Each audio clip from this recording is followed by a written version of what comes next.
آپ سوچتے ہیں کہ میں اس منصب پر فائز ہوں، یہ میرا حق بنتا ہے۔ جو اپنا علم بچا بچا کے گھومتا پھرتا رہے وہ لیڈر نہیں ہے۔ لیڈر کی سوچ میں، فکر میں، جس کے عمل میں، جس کے ارادے میں، جس کی مشاورت میں، جس کی شورائیت میں وسعت ہو، اسے لیڈر کہتے ہیں۔ جب اللہ رب العزت نے خود لیڈر پیدا کی، جو شخص اپنے خواب کو شرمندہ تعبیر کرنے کی کیپیسٹی رکھے اسے لیڈر کہتے ہیں۔ کسی کے ساتھ مل کر خادم بن کر امت کی خدمت کرنا لیڈرشپ۔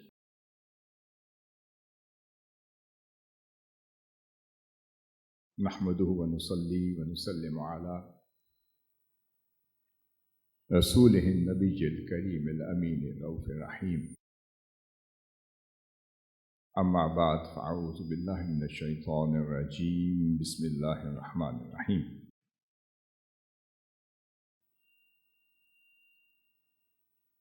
وَجَعَلْنَاهُمْ أَئِمَّةً يَهْدُونَ بِأَمْرِنَا وَأَوْحَيْنَا إِلَيْهِمْ فِعْلَ الْخَيْرَاتِ وَإِقَامَ الصَّلَاةِ وَإِيتَاءَ الزَّكَاةِ وَكَانُوا لَنَا عَابِدِينَ۔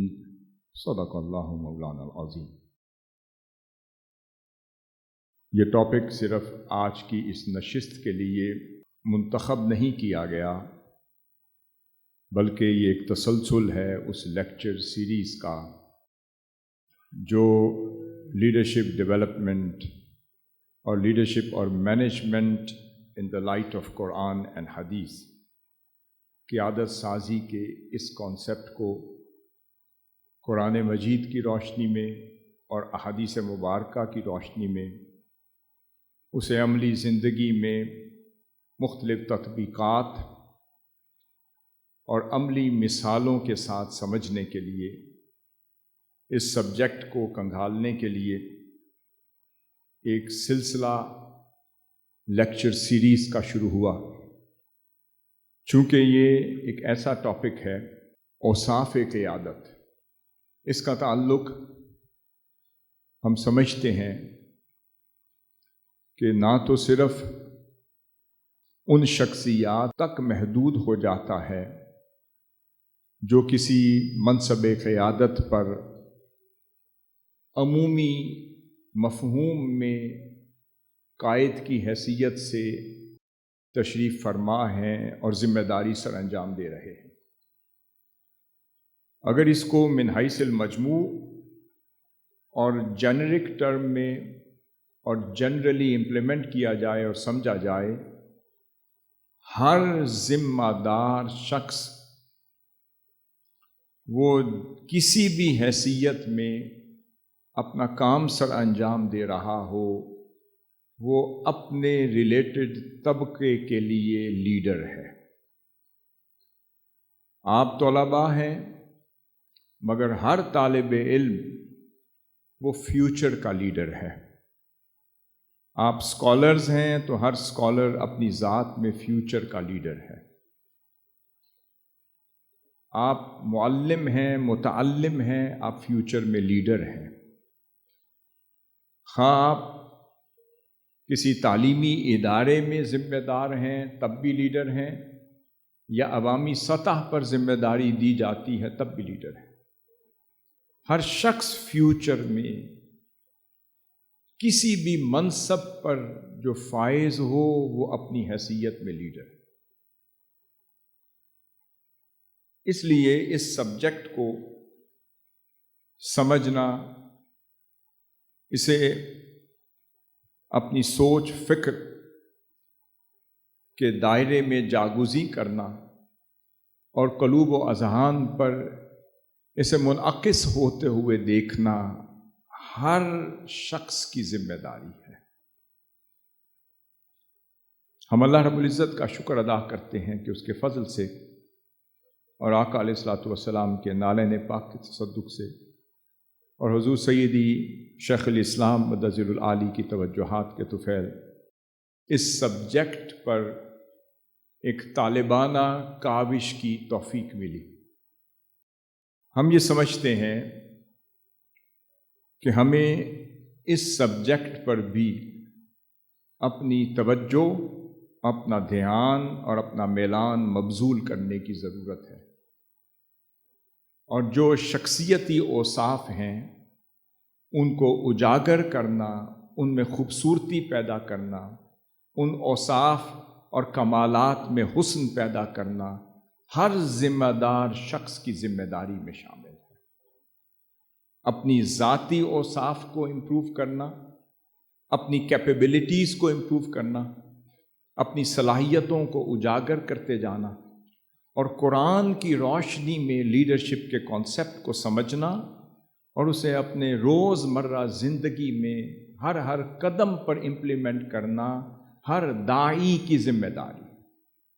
جیسے حضور شیخ الاسلام مدظ العالی نے یہ واضح فرمایا تھا کہ دعوت جو ہے وہ فرض کفایہ نہیں، بلکہ دعوت کا فریضہ وہ فرض عین کے درجے پر اہم ہے۔ ہر شخص کی ذمہ داری ہے کہ وہ اپنی ذات سے، اپنی صفات سے، اپنے کمالات سے، اپنی کیپیبلٹیز سے خود داعی بن کر دکھائے اور معاشرے میں مؤثر کردار ادا کرتا ہوا نظر آئے۔ جب آپ ایک رول ماڈل بنتے ہیں تو وہ رول ماڈل دوسری لینگویج میں اسی کو لیڈر کہتے ہیں۔ جب آپ رول ماڈل بنتے ہیں تو آپ اپنی ذات میں قائد ہیں، لیڈر ہیں، پیشوا ہیں، خواہ آپ مینیجر ہوں، ایڈمنسٹریٹر ہوں، خواہ آپ ٹیچر ہوں، خواہ آپ آڈیٹر ہوں، خواہ آپ نظامت کے کسی شعبے سے تعلق رکھتے ہوں، خواہ آپ کسی ڈائریکٹریٹ سے تعلق رکھتے ہوں، کسی آرگنائزیشن میں اپنے فرائض سر انجام دے رہے ہوں، خواہ آپ گورنمنٹ سیکٹر میں ہوں، پرائیویٹ سیکٹر میں ہوں، پرسنل لائف میں آپ اپنے گھر کے لیڈر ہیں۔ یعنی اگر کوئی کہے میرے پاس تو کوئی ذمہ داری نہیں، تو غیر ذمہ دار شخص بھی اپنی ذات میں لیڈر ہو سکتا ہے۔ کچھ نہیں تو آپ کے گھر میں جہاں 5 افراد رہتے ہوں تو گھر کے تو لیڈر ہیں۔ ہر شخص اپنی ذات میں، اپنے گھر سے اس کی لیڈرشپ شروع ہوتی ہے اور معاشرے تک چلتی چلتی وہ اپنے منصب تک پہنچتی ہے، اور جب تک وہ ایک فعال کردار ادا کرتا ہے وہ اپنی ذات میں لیڈر ہے۔ اس کانسیپٹ کو ہمیشہ سمجھ لیں۔ آپ کے ذمے 10 افراد ہیں، آپ کے ذمے 20 افراد ہیں، آپ کے ذمے 50 ہیں، 60 ہیں، 100 ہیں، 1000 ہیں، 2000 ہیں، 10,000 ہیں، لاکھوں ہیں یا ملینز ہیں یا کروڑوں ہیں۔ لیڈر ہوتا ہے۔ جو اوصاف آپ نے ایک گھر کی لیڈرشپ کے لیے ڈیولپ کیے، اسی طرح کے اوصاف آپ کو معاشرے کی لیڈرشپ کے لیے بھی درکار ہے۔ اب اس سبجیکٹ کے حوالے سے ہم نے اللہ کی توفیق سے لیڈرشپ کی مختلف ڈیفینیشنز کا جائزہ لیا تھا۔ میں اسے یقیناً ریپیٹ نہیں کرنا چاہوں گا کہ ہم نے لیڈرشپ کی مختلف ڈیفینیشنز کو گو تھرو کیا تھا۔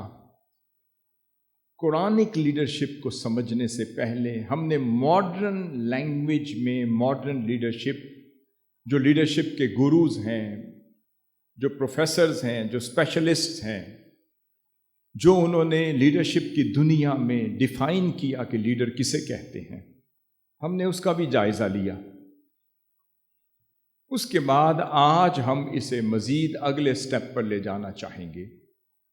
اس سے قبل کہ ہم اس لیڈرشپ کے فلسفے کو، فلسفی کو مختلف کلاسیفیکیشن کے ساتھ سمجھیں اور اس کی فردر جتنی کلاسیفیکیشن بیان کی گئی ہیں ہم اس پر غور و خوض کریں، جائزہ لیں، انالیسس کریں، اور پھر قرآن اور احادیث مبارکہ کی روشنی میں اسے مزید سمجھنے کی کوشش کریں۔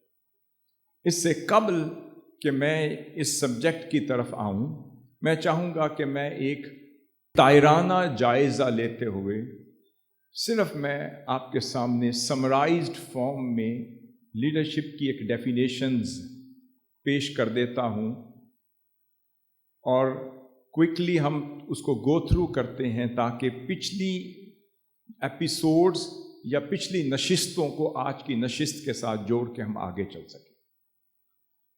جب ہم لیڈرشپ کی بات کرتے ہیں تو لیڈرشپ کی دنیا میں جنہیں فادر آف لیڈرشپ اسٹڈیز کہا جاتا ہے، جن کو پروفیسرز کہا جاتا ہے، جو انٹلیکچوئلز ہیں، جو اسپیشلسٹ ہیں، جنہوں نے اس میدان میں کام کیا ہے، انسانی نفسیات کو سمجھتے ہوئے، انسانی مزاج کو سمجھتے ہوئے، انسانی ضروریات کو سمجھتے ہوئے، انسانی متطلبات کو سمجھتے ہوئے، انسانی شخصیت کے تقاضوں کا احاطہ کرتے ہوئے اور انسانی سائیکالوجی اور سائیکی کو سامنے رکھتے ہوئے اور معاشرتی سائیکی اور سائیکالوجی کو سامنے رکھ کے جنہوں نے ڈیفائن کیا ہے کہ لیڈر کسے کہتے ہیں۔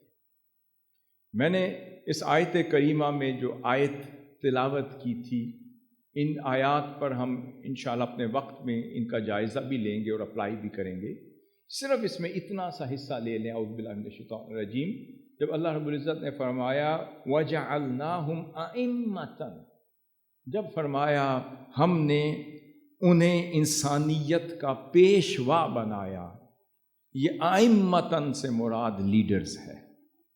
جب اللہ رب العزت نے خود لیڈر پیدا کیے، انبیاء علیہ السلام اپنی ذات میں لیڈر ہیں، اور ان کے جو صحابہ کرام اپنی ذات میں لیڈر ہوئے، تابعین اتباع التابعین اپنی ذات میں لیڈر ہوئے، جتنے بھی محققین، مدققین، علماء، فقہا اپنی ذات میں لیڈر ہوئے، جتنے بھی مجددین، مجتہدین آئے وہ لیڈر ہوتے ہیں، جتنی بھی جو اصلاح کا کام کرتے ہیں، جو امت کی باغ دوڑ کو سنبھالتے ہیں، جو امت کے لیے جد و جہد کرتے ہیں، وہ اپنی ذات میں لیڈر ہوتے ہیں، خواہ وہ اپنے لیول پر کالج چلا رہے ہوں یا کالج بنا رہے ہوں، علمی درسگاہ سجا رہے ہوں یا اس کی تشکیل نو کر رہے ہوں، نصاب سازی کا کام کر رہے ہوں یا علم کے ابلاغ کا اور علم کے فروغ کا کام کر رہے ہوں یا اشاعت کا کام کر رہے ہوں یا افصاح اور ابلاغ کا کام کر رہے ہوں یا معاشرہ بنا رہے ہوں یا معاشرہ سنوار رہے ہوں یا لوگوں کی ذاتی زندگیوں میں تحسین اور اس میں تجمیل کا کام کر رہے ہوں، انہیں خوبصورت بنا رہے ہوں، نکھار رہے ہوں یا ان کے الجھی ہوئی ڈوروں کو دوبارہ سے درست کر رہے ہوں، ان کی سمت کو صحیح ڈائریکشن کی طرف گامزن کر رہے ہوں، یہ سب اپنی ذات میں لیڈر ہیں۔ اب یہ جو محققین ہیں، ویسٹرن محققین، خواہ وہ دارالافتاء میں بیٹھے ہوں، خواہ لوگ آ کر ان سے مسائل پوچھیں، خواہ وہ مسند علم پر بیٹھے ہوں، مسند حدیث پہ بیٹھے ہوں، مسند فقہ پہ بیٹھے ہوں، درایت اور روایت کا کام کر رہے ہوں، جن پر لوگ اعتماد کرتے ہوں، جن پر لوگوں کو ٹرسٹ ہو، جن کو لوگ سنتے ہوں، جن کو لوگ فالو کرتے ہوں، ان کو لیڈر کہتے ہیں۔ اس لیڈرشپ کی کانسیپٹ سے شاید ہی کوئی رسپانسبل پرسن نکل سکے۔ اب اس کی ڈیفینیشن کو دیکھیں۔ ویرن بینس جو ہے وہ کہتا ہے leadership is the capacity to translate vision into reality. وہ کہتا ہے جو لیڈرشپ ہے وہ اپنے خواب کو شرمندہ تعبیر کرنے کی صلاحیت کا نام لیڈرشپ ہے، اسے قیادت ہے۔ جو شخص اپنے خواب کو شرمندہ تعبیر کرنے کی کیپیسٹی رکھے اسے لیڈر کہتے ہیں۔ جو خواب ہی نہ دیکھے، ہاں وہ لیڈر نہیں ہو سکتا، جسے کبھی خواب ہی نہ آیا ہو، جس کا کوئی مقصد حیات نہ ہو، جس کی زندگی کا کوئی مقصد نہ ہو، جو شعور اور آگہی سے عاری ہو، جسے اپنے وجود کا مقصد نہ پتہ ہو، جسے اپنی زندگی کا مقصد نہ پتہ ہو، وہ لیڈر نہیں ہو سکتا۔ مگر ہر باشعور شخص جسے اپنے منزل کا پتہ ہو، باشعور ہو، منزل سے آگاہی ہو، جسے اپنی ڈیسٹینیشن کا پتہ ہو، جسے اپنی زندگی کے مقصد کا پتہ ہو، وہ لیڈرشپ کی اس کیٹیگری میں فال کرتا ہے۔ پیٹر ڈروکر جو ہے وہ کہتا ہے the only definition of leader is someone who is being followed and who has followers۔ کہتے ہیں وہ پیشوا جس کے مقتدی ہوں، جسے فالو کیا جاتا ہو، جس کے فالوورز ہوں، جس کے لیے لوگ لک اپ ٹو کرتے ہوں، جس کو آئیڈیلائز کرتے ہوں، جسے لوگ اپنا پیشوا اور مقتدا اور رول ماڈل سمجھتے ہیں، اسے لیڈر کہتے ہیں۔ پھر آگے ایک ڈیفینیشن بڑی خوبصورت کی، وہ جیمز میک گریگر برنز، جس کا میں آگے بھی ذکر کروں گا۔ وہ کہتے ہیں کہ لیڈرشپ کیا ہے؟ Leadership is a relationship of a mutual stimulation and elevation that converts followers into leaders. یہ بہت خوبصورت بات کی۔ انہوں نے کہا لیڈرشپ اس قیادت کی باہمی تحرک اور اعلیٰ اخلاق کی فضا بنانے کا نام ہے، جس میں وہ لیڈر اپنے فالوورز کو مستقبل کا خود لیڈر بنائے۔ اور سب سے بڑی بات کر دی انہیں، کا اصل لیڈر وہ ہے جو اپنے کولیگز کو، اپنے فالوورز کو، اپنے اسٹوڈنٹس کو آنے والے وقت کا لیڈر بنانے کی کیپیسٹی رکھتا ہے۔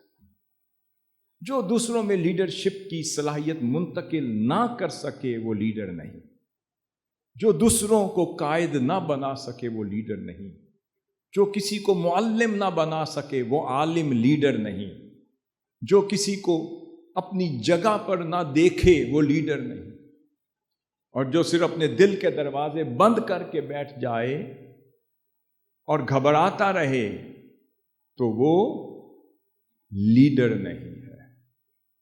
اور لیڈر وہ ہے کہ جو ہر وہ اللہ کی دی ہوئی نعمت سخاوت کے ساتھ اپنے سب آرڈینیٹس میں، اپنے فالوورز میں، اپنے کولیگز میں اور اپنے ذمہ داران میں اور زیر اثر طبقات میں منتقل کر رہا ہو، ان میں دیکھ رہا ہو، ان کو تیار کر رہا ہو، ان کو گروم کر رہا ہو، ان کو نرش کر رہا ہو اور ان کو مراحل سے گزار کر وقت کا لیڈر بنا رہا ہو، در حقیقت اسی شخص کو لیڈر کہتے ہیں۔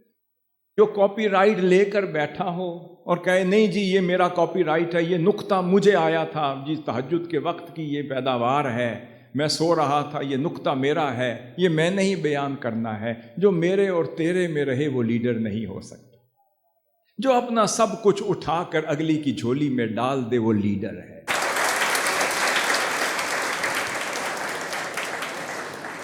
جو اپنی صلاحیتیں دوسروں کو منتقل کرے، جو اپنا ٹیلنٹ دوسروں کو منتقل کرے، جو اپنے رولز اینڈ ریگولیشنز دوسروں میں منتقل کرے، جو اپنا راز دوسروں سے شیئر کرے وہ لیڈر ہے۔ جو اپنا راز لے کر قبر میں چلا جائے، ہاں وہ شخصیت تو ہو سکتی ہے مگر لیڈر نہیں ہو سکتا۔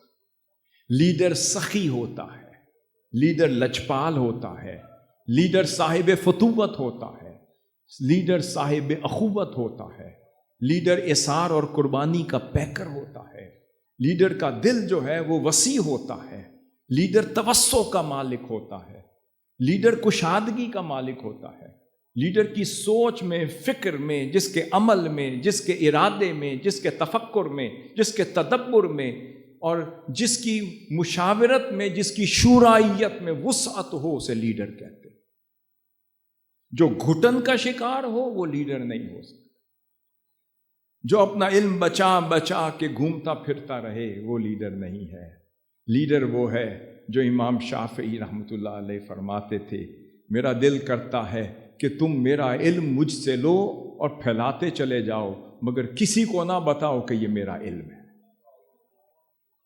لیڈر وہ ہوتا ہے کہتا ہے مجھ سے لو پر میرا ذکر مت کرو، میری ساری فکر امت تک پہنچاؤ پر میرا لیبل نہ لگاؤ، اسے لیڈر کہتے ہیں۔ ہمارے ہاں کانسیپٹ بدل گیا، میں آگے سارا بیان کروں گا۔ ویسٹرن اسکالرز کہتے ہیں کوئی سمجھتا ہے آرڈر دینے کا نام لیڈرشپ ہے، وہ کہتے ہیں نہیں، اگلے کو پیار محبت مودت سے قائل کرنے کا نام لیڈرشپ۔ کسی کو پرسویٹ کرنا پیار سے، شفقت سے، محبت سے، وسعت سے، اپنی ذاتی کاوش سے، اپنی ایگزمپلری لائف سے کسی کو قائل اور مائل کرنا لیڈرشپ ہے۔ کسی پر روب ڈالنا، کسی کو جھڑکنا، میں آگے مثالیں دوں گا آپ سمجھتے جائیں گے۔ کسی کو روب ڈالنا، کسی کو جھڑکنا، کسی پہ حکم چلانا، یہ لیڈرشپ نہیں ہے۔ کسی کے ساتھ مل کر خادم بن کر امت کی خدمت کرنا لیڈرشپ. اس لیے آقا صلی اللہ علیہ وسلم نے فرمایا سید القوم خادمکم، جو تمہارا قوم کا سردار وہی ہے جو قوم کا خادم ہے. قوم کا سردار وہی ہے جو قوم کا خادم ہے. اس لیے اصل لیڈر وہ ہے جو خدمت کرتا ہوا نظر آئے، جو صفیں بچھاتا ہوا نظر آئے، جو لوگوں کے ساتھ بیٹھا ہوا نظر آئے، جو شفقت بکھیرتا ہوا نظر آئے، محبت نچھاور کرتا ہوا نظر آئے، اپنا علم منتقل کرتا ہوا نظر آئے، اپنی شخصیت کے اوصاف سب میں دیکھتا ہوا نظر آئے، اور اپنے جیسے ہزاروں لیڈر پیدا کرتا ہوا نظر آئے. وہ حقیقی لیڈر ہے. یہ میں نے تھوڑا سا آپ کو اس کے ساتھ کنیکٹ کیا جو ہم چیز پڑھ چکے یا گزار چکے یا پچھلی جو سیشنز میں ہم نے جائزہ لیا. اب لیڈرشپ کی مختلف قسمیں ہیں، اب اسے مزید سمجھنے کی ضرورت ہے. لیڈرشپ ایک فلسفی ہے، لیڈرشپ ایک نظریہ ہے. جب ہم اس science of leadership and science of management کو جب اسٹڈی کرتے ہیں تو کئی نظریات، کئی آئیڈیالوجیز جنم لیتی ہیں. انہی آئیڈیالوجی میں ایک آئیڈیالوجی ہے، ایک لیڈرشپ کی کلاسیفیکیشن ہے، ایک ٹائپ ہے، اسے کہتے ہیں ٹرانسفارمیشنل لیڈرشپ. کیا کہتے ہیں؟ اب لیڈرشپ کی ٹائپس کی طرف آ رہے ہیں. ایک ہے ٹرانسفارمیشنل لیڈرشپ. اب یہ جو ٹرانسفارمیشنل لیڈرشپ ہے، اس نظریے کی ابتدا ایک امریکن جرنلسٹ نے کی، ایک بزنس مین نے کی، ایک فلاسفر نے کی جس کا نام جیمز میک گریگر برنز تھا. وہ اس کا بانی ہے. پھر بعد ازاں اس کانسیپٹ کو مزید نکھارنے میں رول پلے کیا، اور جس نے کیا اس کا نام برنارڈ باس ہے. اب برنارڈ باس اور جیمز میک گریگر برنز جو ہیں، یہ اس کے فاؤنڈر ہیں اس کانسیپٹ آف لیڈرشپ کے. انہوں نے یہ کانسیپٹ ڈیولپ کیا ٹرانسفارمیشنل لیڈرشپ. اب برنز کہتا ہے کہ لیڈرشپ کی در حقیقت دو قسمیں ہوتی ہیں، میجر دو قسمیں ہوتی ہیں. ایک کو ٹرانزیکشنل لیڈرشپ کہتے ہیں. کیا؟ ٹرانزیکشن نہیں کہتے، یہ جو لین دین ہوتا ہے، یہ ٹرانزیکشنل لیڈرشپ ہوتی ہے. اور ایک ٹرانسفارمیشنل لیڈرشپ ہوتی ہے. ٹرانزیکشنل لیڈرشپ کو ہم پہلے سمجھتے ہیں کہ ٹرانزیکشنل لیڈرشپ یہ ہوتی ہے کہ یہاں لیڈر اپنا واضح اہداف، قواعد اور معیار زندگی طے کرتا ہے، اپنے سب آرڈینیٹس کو ایس او پیز دیتا ہے، بلیو بک تھماتا ہے، اپنا مینول دیتا ہے، کانسٹیٹیوشن پکڑاتا ہے، قواعد اور ضوابط بنا کر اس کے ذمے کرتا ہے، ایک معیار وضع کرتا ہے کہ میری آرگنائزیشن کا یہ معیار ہے، یہ اس کا دستور ہے، یہ نظام العمل ہے، یہ اس کی بلیو بک ہے، یہ اس کی گائیڈنس ہے، یہ اس کے ایس او پیز ہیں، یہ چارٹر آف ریسپانسبلٹیز. تو اس میں لیڈر اپنے سب آرڈینیٹس کو، فالوورز کو اور زیر اثر طبقات کو، خواہ وہ اسٹوڈنٹس ہوں، کولیگز ہوں، فالوورز ہوں، معاشرے کے افراد ہوں یا سب آرڈینیٹس ہوں، وہ نظام العمل بنا کر پھر انہیں وضع کرتا ہے، اور پھر ان کی تکمیل پر اچھا ہو تو انعام سے نوازتا ہے، اور اگر برا ہو تو پھر اکاؤنٹیبلٹی کرتا ہے. تکمیل پر جزا دیتا ہے اور عدم تکمیل پر سزا دیتا ہے. اگر کوئی اچھا کرے تو اپریشیٹ کرتا ہے، اور اگر نہ کرے تو اس کو پینلائز کرتا ہے. جو لیڈر ایک نظام کے مطابق جزا اور سزا کے نظام کے ساتھ اور ڈیٹرنس کے ساتھ اپنے فالوورز کو ڈیل کرے تو اس لیڈرشپ کو ٹرانزیکشنل لیڈر کہتے ہیں. جزا اور سزا کا نظام جہاں وضع ہو اور جہاں پر ریوارڈ بھی ملے، جہاں پہ ایوارڈز بھی ملیں، اور جہاں پر پینلٹی بھی ملے اور جہاں پہ سزا بھی ملے، اور اچھا کریں تو وہ خوش ہو، نہ کریں تو پھر وہ سرزنش کرے۔ اس نظام کے مالک کو ٹرانزیکشنل لیڈر کہتے ہیں۔ دوسری لیڈرشپ جو میں نے عرض کیا اسے کہتے ہیں ٹرانسفارمیشنل لیڈرشپ۔ اس کا مقصد یہ ہوتا ہے کہ وہ لیڈر، وہ قائد افراد کی سوچ اور اخلاق کو ایک کولیکٹیو اپروچ کے ساتھ مشترکہ مقاصد کی طرف گامزن کرتا ہے۔ ٹرانسفارمیشنل لیڈر وہ ہوتا ہے جو اپنے افراد معاشرہ کو اسی فکر کے ساتھ، اسی جذبے کے ساتھ، کولیکٹیو اپروچ کے ساتھ ایک ہی مقصد پر گامزن کرتا ہے، ایک اپروچ پر گامزن کرتا ہے، اس کی سوچ کا معیار بلند کرتا ہے، اس کی اخلاقیات کا معیار بلند کرتا ہے، اور پھر کولیکٹیو اپروچ کے ساتھ سب کو ایک ہی سمت لے جا کر منزل کی طرف لے جاتا ہے۔ اسے ٹرانسفارمیشنل لیڈرشپ کہتے ہیں۔ دو ٹائپس ہم نے اسٹڈی کر لی۔ اب اس کو مزید سمجھنے کی ضرورت ہے کہ جو ٹرانسفارمیشنل لیڈرشپ ہے اس کی بھی ایک کمپیریٹیو اسٹڈی بنتی ہے۔ ایک ٹرانسفارمیشنل لیڈرشپ ہوتی ہے، پہلے میں نے ذکر کر دیا ٹرانزیکشنل لیڈرشپ اور ٹرانسفارمیشنل۔ ٹرانسفارم کا مطلب اس کی شخصیت میں مختلف مراحل سے گزار کر کسی کو پرفیکشن کی طرف لے جانا اور ایک مقصد کی طرف، ایک مقصود کی طرف، ایک منزل کی طرف اسے گامزن کرنا، اس کو مائل کرنا، اس کو قائل کرنا، اس کو انٹلیکچولی سٹیمیولیٹ کرنا، اس کو ایلیویٹ کرنا، اس میں وہ ساری خوبیاں وقت کے ساتھ پیدا کرتے چلے جانا تاکہ وہ مقصد تک پہنچ سکے، منزل تک پہنچ سکے۔ اس لیڈر کو ٹرانسفارمیشنل لیڈر کہتے ہیں۔ اب ٹرانسفارمیشنل لیڈرشپ ایک ٹائپ ہے اور اس کے مقابلے میں ہے پروفیٹک لیڈرشپ۔ ایک ہے ٹرانسفارمیشنل لیڈرشپ اور اس کے مقابلے میں ہے پروفیٹک لیڈرشپ۔ ایک کو کہتے ہیں تغیراتی قیادت اور دوسرے کو کہتے ہیں نبوی قیادت۔ اب ٹرانسفارمیشنل لیڈرشپ اور نبوی اور پروفیٹک لیڈرشپ کی ایک مختصر سی کمپیریٹیو اسٹڈی ہوگی جو ہم پہلے کریں گے، اور پھر ٹرانسفارمیشنل لیڈرشپ کی فردر کلاسیفیکیشن کی طرف جائیں گے۔ یہ ایک پوری سائنس ہے، ایک سبجیکٹ ہے، اس لیے میں تسلی سے آپ کو سمجھا رہا ہوں۔ اب جو ٹرانسفارمیشنل لیڈرشپ ہے اس کا کانسیپٹ اور فلسفہ کیا ہے؟ جو ٹرانسفارمیشنل لیڈر ہوتا ہے اس کی بنیاد انسانی اور تنظیمی نفسیات پر استوار ہوتی۔ میرے ساتھ ریپیٹ کریں، ٹرانسفارمیشنل لیڈر کی بنیاد کس پر قائم ہوتی ہے؟ تنظیمی اور انسانی نفسیات پر اس کی بنیاد قائم۔ یہ ہے ٹرانسفارمیشنل لیڈر۔ اور جو نبوی قیادت ہے اس کی بنیاد کیا ہے؟ نبوی قیادت کی بنیاد روحانی احتساب اور اخلاقی امانت داری پر قائم ہے۔ ایک ٹرانسفارمیشنل لیڈرشپ ہے، ایک پروفیٹک لیڈرشپ، جس کی مثال آقا علیہ الصلوۃ والسلام کی حیات طیبہ سے ملتی ہے، جس کی مثال ہمیں صحابہ کرام سے بھی ملتی ہے۔ اس کا یہ مطلب نہیں ہے کہ جو پروفیٹک لیڈر ہوگا وہ ٹرانسفارمیشنل لیڈر نہیں ہوگا، وہ یقیناً ہوگا، مگر ایک درجہ اوپر ہوگا، کیونکہ وہاں روح اور اس کی بنیاد اور ہے۔ دونوں نے اچیومنٹ ایک ہی کرنی ہے۔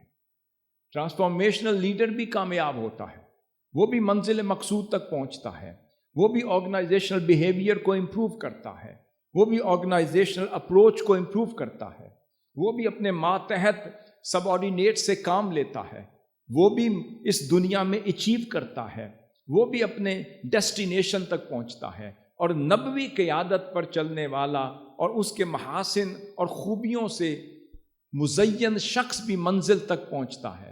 تو ادھر بھی ٹرانسفارمیشن اسے بھی چاہیے اور اسے بھی ٹرانسفارمیشن چاہیے، مگر فرق یہ ہے کہ دونوں کی جو بیسک بنیاد ہیں اس میں فرق ہے۔ ریزلٹس دونوں کے تقریباً ایک جیسے ہوتے ہیں، مگر فرق اپنی سوچ میں ہے، اپنی بنیاد میں ہے، اس کی روح میں۔ اب اس کو سمجھنے کی ضرورت ہے۔ جس کی بنیاد ٹرانسفارمیشن پر ہوگی اس کی جو بیس ہوگی وہ انسانی اور تنظیمی نفسیات ہوگی، اس کا جو مرکز و محور ہوگا وہ انسان کی نفسیات ہوگی، وہ تنظیم کی نفسیات ہوگی، وہ اس پہ سٹڈی کرے گا، اس کا فوکس ہوگا کہ میرے تنظیمی نفسیات کیا ہے، لوگوں کی نفسیات کیا ہے، لوگوں کی سائیکی کیا ہے، لوگوں کی اپروچ کیا ہے، میں کیسے ایک کلیکٹیو وزڈم کی طرف انہیں قائل اور مائل کر سکتا ہوں۔ اور دوسری طرف جو نبوی قیادت کا حامل ہوگا اور جو ان محاسن اور خوبیوں سے مزین ہوگا، اس کی بنیاد ہوگی روحانی احتساب اور الہی احتساب کہ میں اللہ رب العزت کی بارگاہ میں اکاؤنٹیبل ہوں۔ اس کی بنیاد ہوگی کہ میں اخلاقی طور پر امانت دار ہوں گا تو خدا کی نگاہ میں جاؤں گا۔ اب یہاں پر اس کی فردر کمپیریٹیو سٹڈی ہے جو میں آپ کے سامنے رکھتا ہوں۔ جو ٹرانسفارمیشنل لیڈرشپ ہوتی ہے وہ کیا کرتی ہے؟ وہ اپنے فالوورز اور زیر اثر طبقات پر تحرک، ترغیب اور اچیو کرنے کے جذبے کو منتقل کرتی ہے۔ ٹرانسفارمیشنل لیڈر کیا کرتا ہے؟ وہ اپنے فالوورز کو، اپنے اسٹوڈنٹس کو، اپنے سب آرڈینیٹس کو کیا کرتا ہے؟ وہ تحرک پیدا کرتا ہے، وہ ان کو ترغیب دیتا ہے، وہ ترغیب سے ان کے اندر تحرک پیدا کرتا ہے، ایک تحریک پیدا کرتا ہے، اور پھر اچیو کرنے کا جذبہ پیدا کرتا ہے اور انہیں منزل کی طرف لے جاتا ہے۔ اب دوسری طرف جو نبوی قیادت ہے، پروفیٹک لیڈرشپ ہے، اس کا کیا جذبہ ہے؟ اس کے نزدیک ذمہ داری اور عہدہ ایک استحقاق نہیں سمجھا جاتا۔ جو نبوی قیادت کے ہاں ذمہ داری اور عہدہ استحقاق، اپنا حق نہیں سمجھا جاتا، بلکہ خدا کی بارگاہ سے دی ہوئی امانت اور ذمہ داری سمجھا جاتا۔ ٹرانسفارمیشنل لیڈر کہتا ہے کہ میں نے اپنی ایفرٹ کے ساتھ، اپنے کرزما کے ساتھ، اپنی محنت کے ساتھ، اپنے جذبے کے ساتھ، میں نے کولیکٹیو اپروچ کے ساتھ، کولیکٹیو وزڈم کے ساتھ لوگوں کو ابھار کر، ان کو مشتعل کر کے، ان کی سوچ کا رخ میں نے منزل کی طرف مائل اور قائل کر کے یہ اچیو کیا ہے۔ مگر جو نبوی قیادت والا ہے، جو پروفیٹک لیڈر ہے، وہ کہتا ہے کہ اس منصب پر تو پہنچا ہوں، مگر یہ میرا حق نہیں، یہ خدا کی امانت ہے، یہ اس کا کرم ہے، یہ اس کی نعمت۔ اس لیے یہ دونوں اپروچ کو ساتھ لے کر چلنا ایک لیڈر کے لیے ضروری ہے۔ میں اسے تھوڑا اپلائی کرتا ہوں۔ بعض اوقات آپ لوگ اپنی مینجمنٹ میں بہت آگے چلے جاتے ہیں، بعض اوقات اپنی ایڈمنسٹریٹو اپروچ میں بہت چلے جاتے ہیں، آپ ہائرنگ اور فائرنگ کے ساتھ آپ چلتے چلے جاتے ہیں، آپ سوچتے ہیں کہ میں اس منصب پر فائز ہوں، یہ میرا حق بنتا ہے، مگر نبوی قیادت والا کہتا ہے میرا حق نہیں، یہ خدا کا کرم ہے کہ بیٹھا ہوں۔ کوئی کہتا ہے یہ میں نے محنت سے یہ مقام حاصل کیا ہے، یہ ٹرانسفارمیشنل لیڈر کہتا ہے۔ وہ کہتا ہے نہیں، آپ کو مقام کیسے ملا؟ اس نے کہا مجھے پتہ نہیں، میں نے تو صرف 17 سال، کوئی لیڈر ہے میں بعد میں نام لوں گا، وہ کہتا ہے میں نے تو صرف 17 سال حضور غوث العظم رضی اللہ تعالیٰ عنہ کے دربار کے باہر 17 سال برف بیچی ہے، میں نے تو انسانیت کی خدمت کی ہے، میں نے تو لوگوں کی جوتیاں سیدھی کی ہیں، آگے پتہ نہیں کہ میرا چناؤ کیسے ہوا اور میں کیسے اس منصب پر آ گیا۔ بات یہ وہ اپنا حق سمجھے وہ بگڑ سکتا ہے، جو خدا کی نعمت سمجھے وہ سبڑ سکتا ہے۔ یہ فرق ہے۔ Leaders are leaders. میں یہ کلاسیفیکیشن کیوں کر رہا ہوں؟ کیوں کہ امریکنز لیڈرز بھی ہیں، ماڈرن لیڈرز بھی ہیں، ویسٹرن لیڈرز بھی ہیں جو پوری دنیا پر راج کر رہے ہیں، رشین لیڈرز بھی ہیں، ویسٹرن فلاسفرز بھی ہیں، وہ لیڈ کر رہے ہیں، مینج کر رہے ہیں، بڑی بڑی ملٹی نیشنل کمپنیز کو لیڈ کر رہے ہیں۔ کیا وہ لیڈر نہیں؟ میں آپ سے پوچھتا ہوں، کیا وہ لیڈر نہیں؟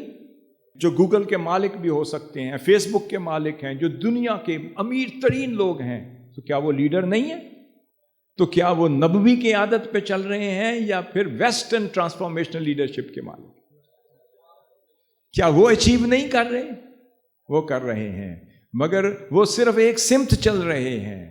مگر نبوی کی عادت یہ ہے کہ سب کچھ حاصل کر کے جب اسے پوچھتے ہیں ہاں بھائی کیا بنا، وہ کہتا ہے ھذا من فضل ربی۔ سیدنا سلیمان علیہ السلام لیڈر نہیں تھے، ملکہ سبا کی اس پوری سلطنت کو اور اس پوری بادشاہت کو اپنی بارگاہ میں جھکنے پر مجبور کر رہے ہیں۔ ملکہ سبا کا تخت وہاں سے بلوا کر اپنی رعایا میں سے ایک فرد کے ذریعے سے، جو آصف بن برخیہ ہیں، وہ ان کی رعایا کا ایک فرد ہے، وہ اپنے سب آرڈینیٹ کے ذریعے سے، اپنے فالوورز کے ذریعے سے، اپنے کارکن کے ذریعے سے، وہ اس کی مدد سے وہ تخت بلواتے ہیں اور سجاتے ہیں، اور ملکہ بلقیس کو، ملکہ سبا کو بلوا کر دکھاتے ہیں، جو قرآن مجید کے لفظ ہیں کہ وہ اس کیفیت میں، اس روب میں مبتلا ہو گئی کہ چلتے وقت اس نے اپنے جو پہنچے ہیں وہ بھی اوپر کر لیے، اس نے سمجھا شاید کہ پانی ہے، مگر وہ چمکتا ہوا اور وہ ٹرانسپیرنٹ چمکتا ہوا فرش تھا، جو شاید اس کی سلطنت میں بھی اس طرح نہ تھا۔ انہوں نے اپنا کرشمہ دکھایا، کمال دکھایا، اپنی سلطنت کا عروج دکھایا، اپنا روب دکھایا، دبدبہ دکھایا، اچیو کیا۔ یہ لیڈر کی اچیومنٹ ہے، مگر صرف ٹرانسفارمیشنل لیڈر ہوتے تو کچھ اور کہتے۔ وہ تو خود نبی تھے، تو نبوی قیادت کے وہ جوہر دکھا رہے تھے، تو جب کمال کا وقت آیا دکھا کر کہتے ہیں ھذا من فضل ربی، اسے منسوب مجھ سے نہ کرنا، یہ میرے رب کا کمال۔ یہ ہے لیڈرشپ کا کمال۔ ہمارے ہاں کیا ہوتا ہے، چند انڈسٹریز بن جائیں، 2 بلڈنگز تعمیر ہو جائیں، 2 اسباق پڑھا لیں، تھوڑا سا خطاب اچھا ہو جائے، تھوڑی گفتگو اچھی ہو جائے، 2 اچیومنٹس اچھی ہو جائیں، 2 کالم ہی اخبار میں نہ چھپ جائیں، 2 کتابیں شائع ہو جائیں، مشہور ہو جائیں، کوئی 1,00,000 2 لاکھ فالوورز آپ کو فیس بک پہ مل جائیں، ہم سمجھتے ہیں ہم لیڈر بن گئے۔ دنیاوی لینگویج میں تو لیڈر ہوں گے، مگر نبوی لیڈر وہ ہے، پروفیٹک لیڈر وہ ہے کہ وہ اچیو کرتا چلا جاتا ہے اور وہ جھکتا چلا جاتا ہے۔ Leader service to the humanity سے پہچانا جاتا ہے، لیڈر ہیوملٹی سے پہچانا جاتا ہے، لیڈر مشفقانہ رویے سے پہچانا جاتا ہے، لیڈر رحم دلی سے پہچانا جاتا ہے۔ میں آگے ساری قسمیں اور اس کی کلاسیفیکیشن آپ کو بیان کروں گا۔ لیڈر جو ہے وہ حوصلے سے پہچانا جاتا ہے، لیڈر لسننگ کے جذبے سے پہچانا جاتا ہے، لیڈر اپنی طبیعت کے تواضع سے پہچانا جاتا ہے، لیڈر اپنی انکساری سے پہچانا جاتا ہے، اور لیڈر نتیجہ خیزی کے بعد ھذا من فضلی ربی کہتا ہوا پہچانا جاتا ہے۔ اب اس کے بعد اس کی دوسرے کمپیریزن کی طرف آتے ہیں۔ اب یہ جو ٹرانسفارمیشنل لیڈرشپ ہوتی ہے، اس میں قیادت کا انفرادی اور اجتماعی صلاحیتوں کو مشترکہ مقصد کی طرف ہم آہنگ کرنا ہے۔ ٹرانسفارمیشنل لیڈر کیا کرتا ہے؟ وہ لوگوں کی انفرادی صلاحیتوں کا جائزہ لیتا ہے، وہ لوگوں کی کولیکٹیو خوبیوں کا جائزہ لیتا ہے، پھر ان دونوں کو کولیکٹیو اپروچ کے ساتھ ایک ہی منزل کی طرف رواں دواں کرتا ہے، ہم آہنگ کرتا ہے، ان میں یونیفارمٹی لاتا ہے، یکجہت کرتا ہے، منزل کی طرف لے جاتا ہے، اور پھر کولیکٹیو اپروچ سے منزل تک پہنچتا ہے۔ یہ ٹرانسفارمیشنل لیڈرشپ کا کانسیپٹ۔ اور دوسری طرف آگے دیکھیں کہ جو نبوی قیادت کا کانسیپٹ ہے، کہ اس میں نبوی قیادت میں اثر و رسوخ کا استعمال، اپنا پاور کا استعمال، اثر و رسوخ کا استعمال محض تنظیمی کامیابی کے لیے نہیں ہوتا، محض آرگنائزیشنل اچیومنٹ کے لیے نہیں ہوتا نبوی قیادت میں، بلکہ اعلیٰ اخلاقی ہمہ جہت انسانی نشو و نما کے لیے ہوتا۔ یہ نبوی قیادت کا نقطہ نظر ہے کہ جو کچھ آپ اپنے اثر و رسوخ سے جو آپ اچیو کرتے ہیں، وہ صرف اس لیے نہیں کرتے کہ میری آرگنائزیشن بہتر ہو جائے، اس لیے نہیں کرتے میری تنظیمی کارکردگی بہتر ہو جائے، اس لیے نہیں کرتے کہ میرا آرگنائزیشنل بیہیویئر اچھا ہو جائے۔ وہ نبوی قیادت کی حامل شخصیت اس لیے کرتی ہے کہ اچھا معاشرہ جنم لے، ایک اچھی اخلاقیات کا نمونہ، ایک اچھا معاشرہ جو ہے اس ایفرٹ کے نتیجے میں، میرے اثر و رسوخ کے نتیجے میں جنم لے، پیدا ہو، مارز وجود میں آئے۔ اس کے بعد کہتے ہیں جو ٹرانسفارمیشنل لیڈرشپ ہے وہ کارکردگی اور خود اعتمادی اور سیلف موٹیویشن کو امپروو کرتی ہوئی اور تبدیلی لاتی ہوئی نظر آتی ہے۔ ٹرانسفارمیشنل لیڈر کیا کرتا ہے؟ وہ لوگوں کی خود اعتمادی کو گروم کرتا ہے، ان کو حوصلہ افزائی دیتا ہے، سیلف موٹیویشن کے ذریعے سے ان کو ایلیویٹ کرتا ہے، ان کی صلاحیتوں کو اجاگر کرتا ہے، انہیں منزل کی طرف لے جانے میں مددگار ہوتا ہے، مومد ہوتا ہے۔ یہ کون کرتا ہے؟ ٹرانسفارمیشنل لیڈر کرتا ہے۔ اور دوسری طرف جو نبوی قیادت ہے، اور نبوی قائد کیا کرتا ہے؟ نبوی خصوصیات کا مالک جو قائد ہے وہ کیا کرتا ہے؟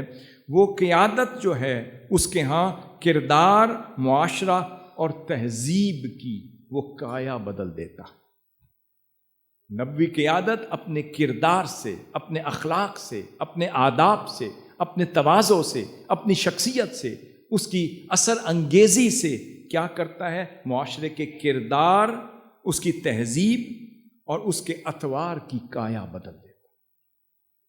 پھر اس کے بعد جو تغیراتی قیادت ہے، ٹرانسفارمیشنل لیڈرشپ ہے، اس میں لیڈر کا معیار آگے سنیں، اس کی کیرزمیٹک پرسنالٹی ہوتا ہے۔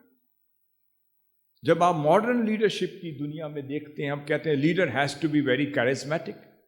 جو اچھا اسپیکر ہوگا وہ اچھا لیڈر ہوگا، جو کیرزمیٹک ہوگا، جس کی پرسنالٹی بڑی اٹریکٹیو ہوگی، جس کا اورا بڑا اٹریکٹیو ہوگا، جس کا روب ہوگا، جس میں کرزما ہوگا، جو اپنی طرف مائل اور قائل کرنے کی صلاحیت رکھتا ہوگا، وہ لوگوں کو قائل کر سکے گا، امپریس کر سکے گا، مائل کر سکے گا۔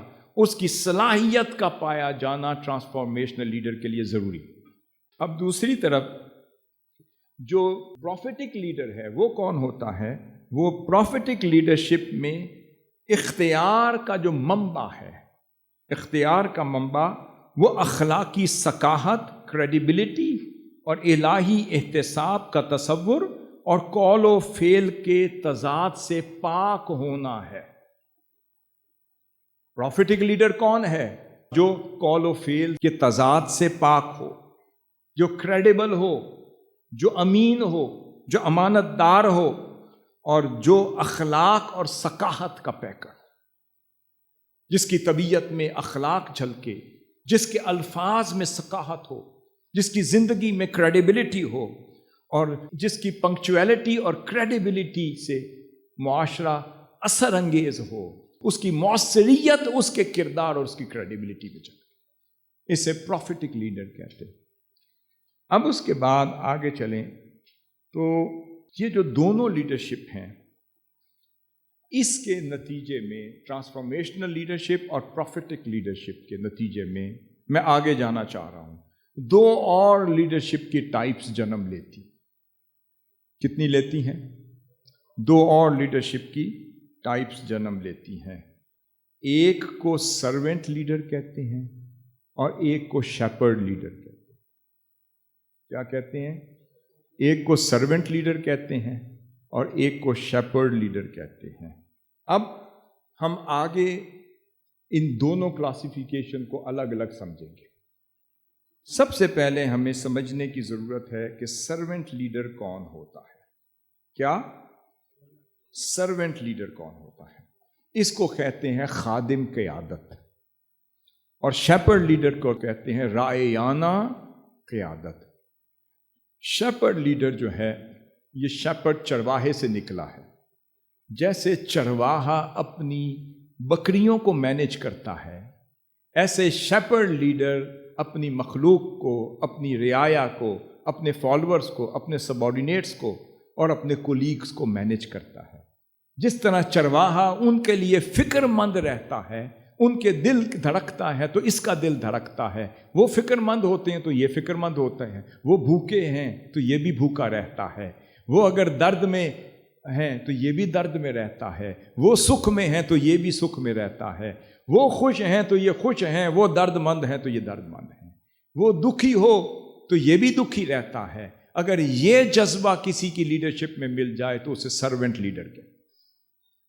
اب یہ اصطلاحات اور اصطلاح جو میں نے نہیں گھڑی، یہ بھی باقاعدہ مینجمنٹ کی کتابوں میں نے اپنی ساری کتابوں میں اس کو مینشن کیا ہے۔ یہ باقاعدہ سٹینڈرڈ یہ ٹرمینالوجی ہے جو لیڈرشپ کی دنیا میں استعمال کی جاتی ہے، بلکہ اس کو ایکسیپٹیبلٹی مل گئی ہے اس ٹرمینالوجی کو۔ سرونٹ لیڈر، SERVANT، VE نہیں ہے، VANT، سرونٹ لیڈر کہتے ہیں۔ اور دوسرا شیپرڈ لیڈر، اور یہ اصطلاح جو ہے اس کو رعیانہ لیڈرشپ کہتے ہیں۔ اب میں آپ کو سب سے پہلے سرونٹ لیڈرشپ کے جو اوصاف ہیں، ان کی خوبیاں ہیں، ان کی کوالٹیز ہیں، ان کے ایٹریبیوٹس ہیں، میں اس کی طرف لے جانا چاہوں گا۔ اس سے پہلے ہمیں سمجھنے کی ضرورت ہے کہ سرونٹ لیڈرشپ کی ایک ڈیفینیشن آپ کے سامنے رکھتا ہوں۔ رابرٹ کے گرین لیف جو ہے وہ کہتا ہے کہ وہ فاؤنڈر آف سرونٹ لیڈرشپ ہے it self, and he himself is a founder of servant leadership.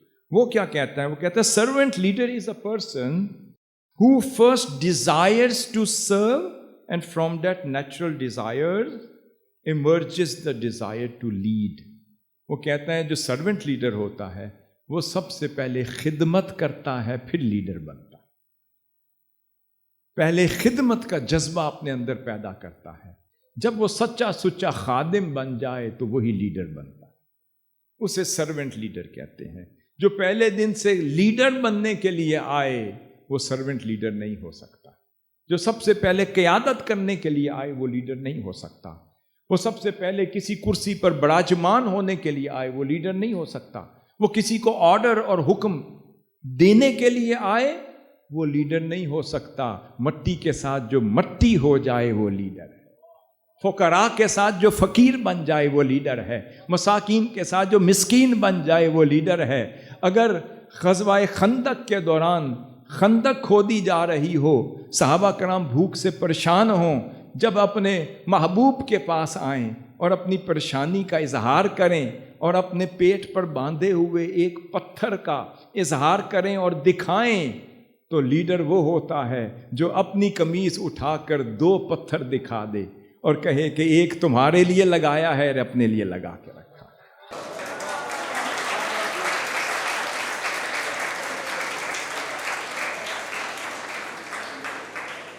اب جو سرونٹ لیڈر ہوتا ہے اس کو خادم قیادت کہتے ہیں۔ یہ لیری اسپیئر ایک بہت بڑا فلسفی گزرا ہے، one of the specialist of servant leadership گزرا ہے۔ اس نے سرونٹ لیڈرشپ کی 10 ایٹریبیوٹس بیان کی ہیں، 10 خوبیاں۔ میں نے ایک ایک خوبی کو قرآن اور حدیث سے اخذ کرنے کی کوشش کیا، وہ میں سب آپ سے شیئر کروں گا انشاءاللہ۔ تو وہ بڑی خوبصورت خوبیاں ہیں، ان کو ہمیں گو تھرو کرنا ہے، اس کو کانسیپچولائز کرنا ہے، اسے ہمیں کمپریہینڈ کرنا ہے، اسے اپنی زندگیوں کا حصہ بنانا ہے۔ اب یہ جو سرونٹ لیڈر ہے اس کی کئی ایگزامپلز ہیں۔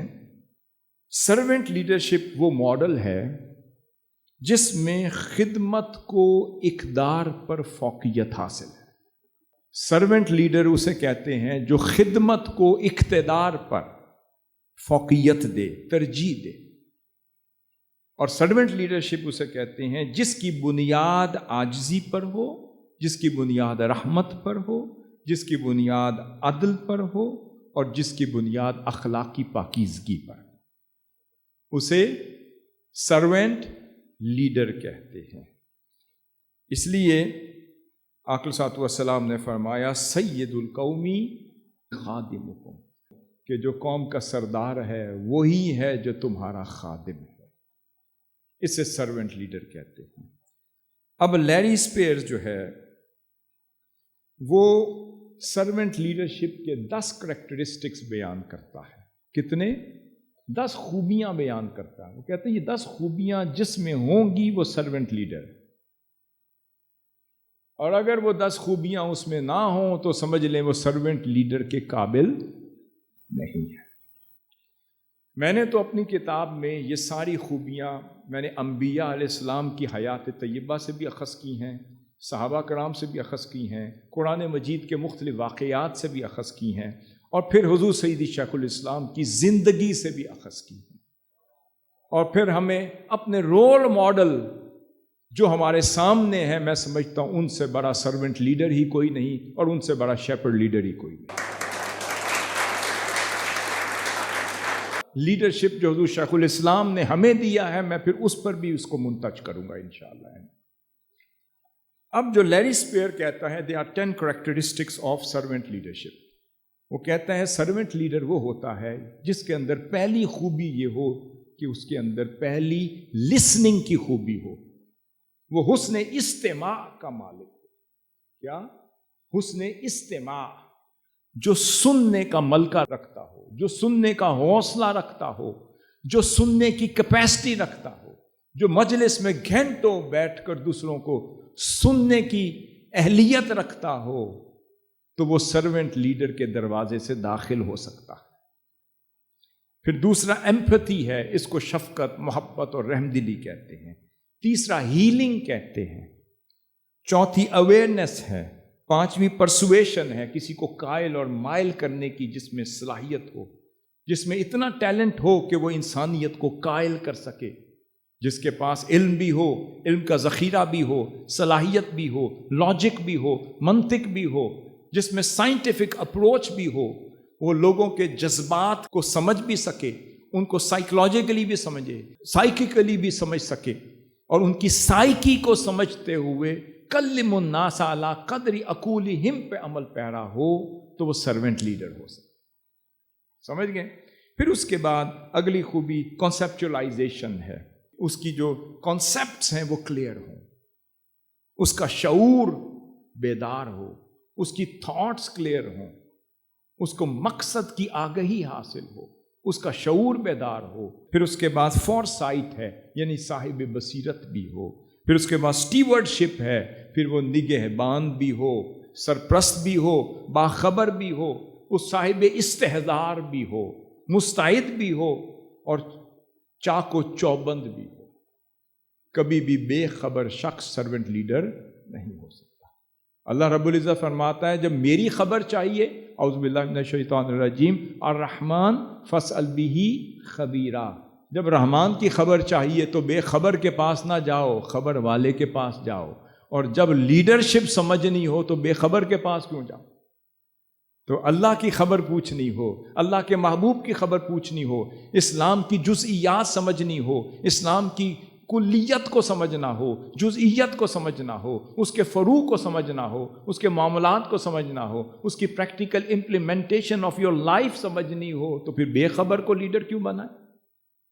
فرمایا باخبر جو باشعور ہوگا، جو بصیرت والا ہوگا، صاحب بصیرت لیڈر ہوتا ہے، اسی کو سرونٹ لیڈر کہتے ہیں۔ آگے گروتھ آف پیپل، پھر وہ لوگوں کی وہ ٹیم بلڈنگ پہ کام کر رہا ہو، سیلف ڈیولپمنٹ پہ کام کر رہا ہو، وہ سیلف نرشمنٹ پہ کام کر رہا ہو، وہ لوگوں کی ذاتی صلاحیتوں کو اجاگر کرے۔ اگر یہ خوبی نہیں تو وہ سرونٹ لیڈر نہیں ہو سکتا لیری اسپیئر کے مطابق۔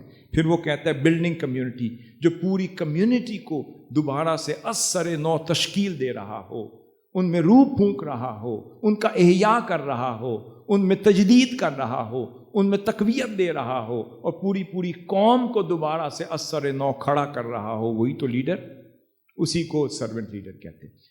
اب یہ 10 خوبیاں کون بیان کرتے ہیں؟ Larry Spear. کون؟ لیری اسپیئر ہے، اس نے یہ 10 خوبیاں، کریکٹرسٹکس بیان کی۔ اب اس میں سے ایک ایک خوبی کو ہم تفصیل سے اسٹڈی کریں گے انشاءاللہ، مگر اب میں ابتداً ایک مثال آپ کے سامنے رکھتا ہوں کہ خادم لیڈر کون ہوتا ہے۔ خادم لیڈر کی ایک بڑی خوبصورت مثال ہے جو قرآن مجید میں بیان ہوئی ہے۔ اللہ رب العزت نے ارشاد فرمایا، اور یہ انصار کے حوالے سے ہے۔ کس کے؟ یہ انصار کے حوالے سے ہے۔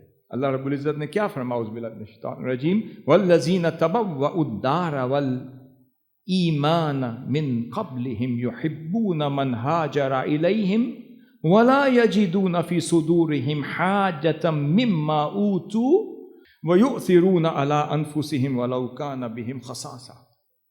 یہ جو خوبی ہے، یہ خوبی سرونٹ لیڈرز کی خوبی جو قرآن مجید میں اللہ رب العزت نے واضح بیان کر دی۔ اب پوچھا کہ یا رسول اللہ صلی اللہ علیہ وسلم آپ بتائیے کہ سرونٹ لیڈر کسے کہتے ہیں؟ آپ نے فرمایا وہ مہاجرین جن کے پاس گئے اور جنہوں نے ان کی مہمان نوازی کی، ان انصار کو دیکھو، وہ سرونٹ لیڈر ہے۔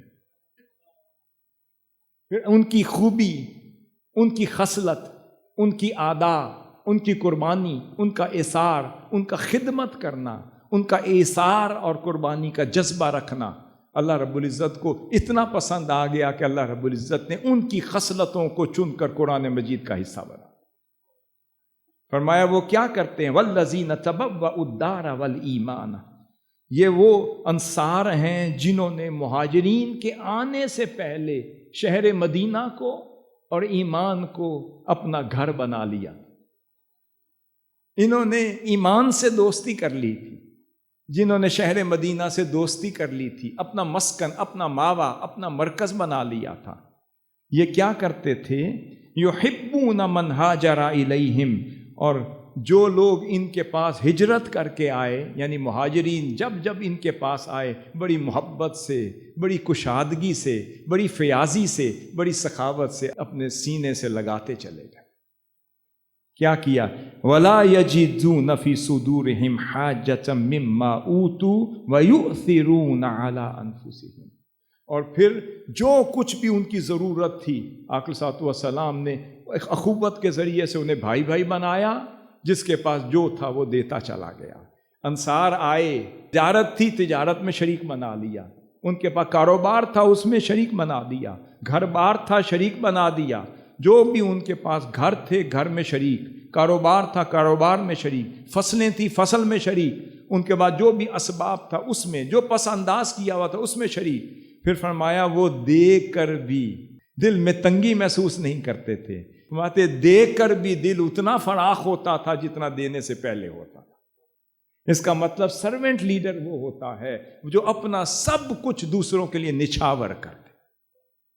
سرونٹ لیڈر وہ ہوتا ہے جو اپنی صلاحیتیں نچھاور کرے، اپنا علم نچھاور کرے، اپنا مال نچھاور کرے، اپنا مقام و مرتبہ نچھاور کرے، اپنا ٹیلنٹ نچھاور کرے، اپنا ویژن نچھاور کرے، اپنا علم نچھاور کرے، اپنی فقہیت اور درایت اور روایت نچھاور کرے.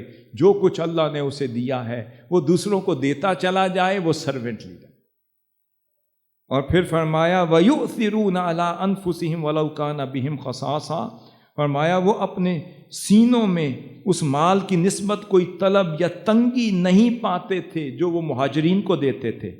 اور پھر فرمایا پھر اپنی جانوں پر ان مہاجرین کو ترجیح دیتے تھے، بے شک انہیں اس شے کی ضرورت خود ہی کیوں نہ ہو. فرمایا اپنی ضروریات کو پس پشت ڈال کر وہ آنے والے مہاجرین کو ترجیح دیتے چلے گئے. وہ صاحب فراخ اور صاحب کشادگی اور صاحب وسعت انصار تھے، اور انہی کو آج ماڈرن ٹرمینالوجی میں سرونٹ لیڈر کہیں. آپ سمجھ گئے؟ یہ مثال میں نے آپ کو دی قرآن مجید سے کہ اگر کسی نے پوچھنا ہو سرونٹ لیڈر کون ہے، سمجھ لیں کہ جو انصار نے مہاجرین سے کیا وہ سرونٹ لیڈرشپ. اس کے بعد اب ہم نے کہا کہ اس کی چند کلاسیفیکیشن کی طرف آتے ہیں. سب سے پہلی خوبی ہم نے کیا ذکر کی تھی، آپ بتائیں؟ لیری اسپیئر نے کیا کہا تھا؟ لسننگ، جو ہم نہیں کرتے. کوئی پوچھے لسننگ کیا ہوتی ہے، انہوں نے کہا جی جو ہم نہیں کرتے. اور گفتگو وہ ہوتی ہے جو ہر وقت کرتے ہیں. تو کوئی پوچھے لسننگ کیا ہے، انہوں نے کہا وچ وی ڈونٹ ڈو. جو ہم نہیں کر پاتے اسے لسننگ کہتے ہیں. تو سرونٹ لیڈر کی پہلی خوبی کیا ہے کہ وہ لسنر ہوتا ہے. وہ کیا کرتا ہے؟ وہ سنتا ہے. جو سنتا ہے وہ پاتا ہے، جو نہیں سنتا وہ کھو جاتا. تو پہلی خوبی لیری اسپیئر کے مطابق جو سرونٹ لیڈر کی پہلی خوبی ہے، میں نے جس کے لیے کوشش کی کہ ہم سب یہاں جمع ہوں اور اس کو سمجھیں اور اس کو امپلیمنٹ کریں اپنی لائف میں. Best leaders are best listener. بس اگر کسی کی لیڈرشپ معلوم کرنی ہو کہ کیسی ہے، اسے گفتگو کریں. اگر وہ سنے تو سمجھ لیں کہ کچھ پایا ہے.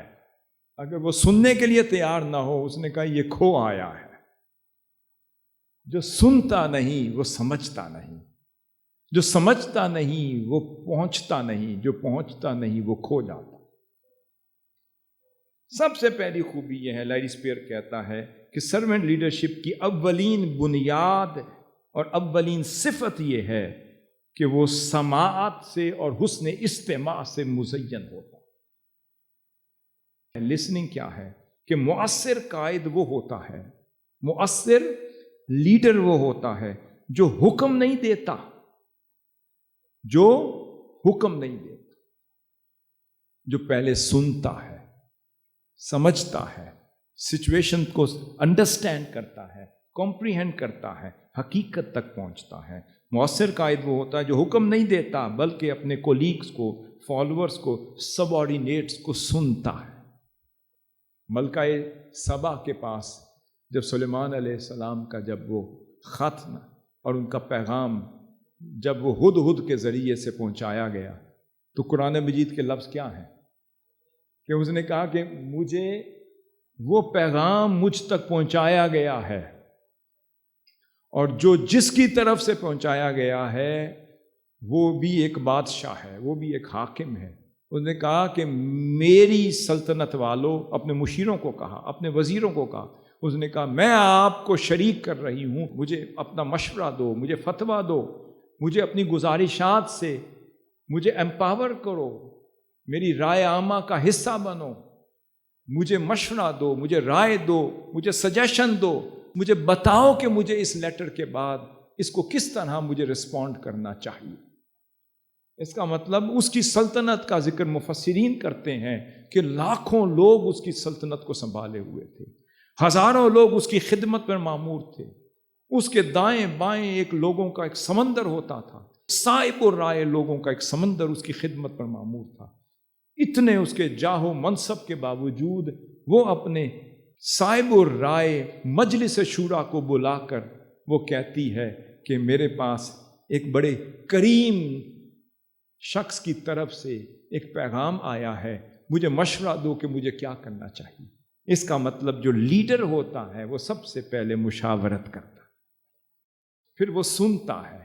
جو رائے کو سننے کا ملکہ رکھے، اس کا مطلب ہے وہ فہم کا مالک ہے، وہ شعور کا مالک ہے، وہ سمجھدار ہے، وہ صاحب فقہ ہے، وہ تفقہ کا مالک ہے۔ اب وہ کہتے ہیں کہ مؤثر قائد وہ ہوتا ہے جو لوگوں کی بات محض سنے نہیں، صرف وہ آگے کاسمیٹیکلی بیٹھ کر آنکھیں بند کر کے سوچ کچھ اور رہا ہو۔ غور کریں، ایلیبوریٹ مزید کر رہا ہوں کہ یہ قیادت کا مطلب نہیں ہے، اور سننے کا یہ مطلب نہیں ہے کہ آپ کاسمیٹک ارینجمنٹ کر کے ایک فارمیلٹی پوری کریں، ادھر سے بازو بھی ہل رہا ہو، ہاتھ بھی ہل رہا ہو، ایسے بیٹھے ہوں اور ایک کارروائی کر رہے ہوں۔ کارروائی کرنے والا لیڈر نہیں ہوتا، کار خیر کی طرف لے جانے والا لیڈر ہوتا ہے، کار خیر کے لیے سننے والا لیڈر۔ سماعت کا فائدہ کیا ہوتا ہے؟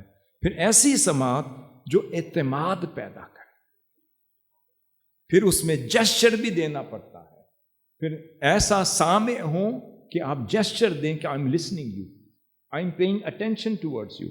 ہاں بھی اپنی رائے دیں، مگر اس کا جو بھی جواب ہے یا اس کا حکم نامہ جاری کیا ہوا ہو، پہلے سے لکھا ہوا، اس کو لیڈر نہیں کہتے۔ حضور سیدی شیخ الاسلام کیا فرماتے ہیں؟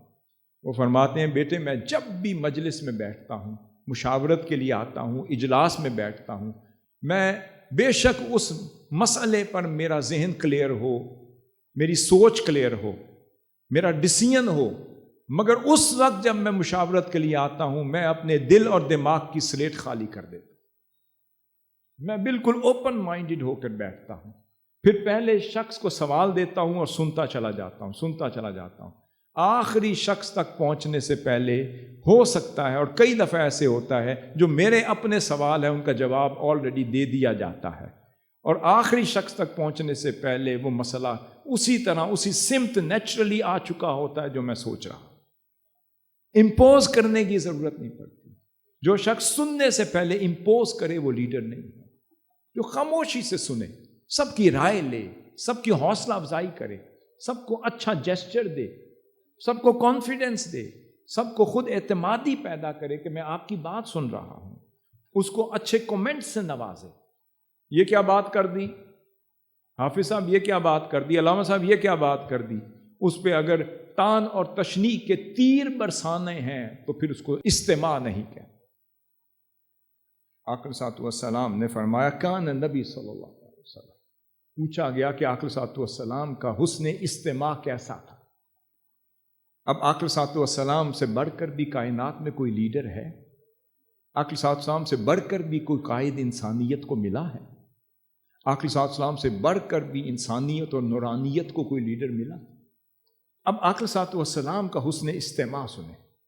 آقا صلی والسلام کے لیے صحابہ کرام بیان کرتے ہیں، روایت میں آتا ہے کان نبی صلی اللہ علیہ وسلم احسن الناس استماعا لمن یحدثہ، آقا صلی والسلام سب سے زیادہ لوگوں میں سے سب سے زیادہ اپنے رفقا اور اپنے صحابہ کرام کو سننے والے تھے، سب سے زیادہ اپنے مجلس میں بیٹھے ہوئے لوگوں کو سننے والی ہستی کا نام آقا علیہ الصلوۃ والسلام۔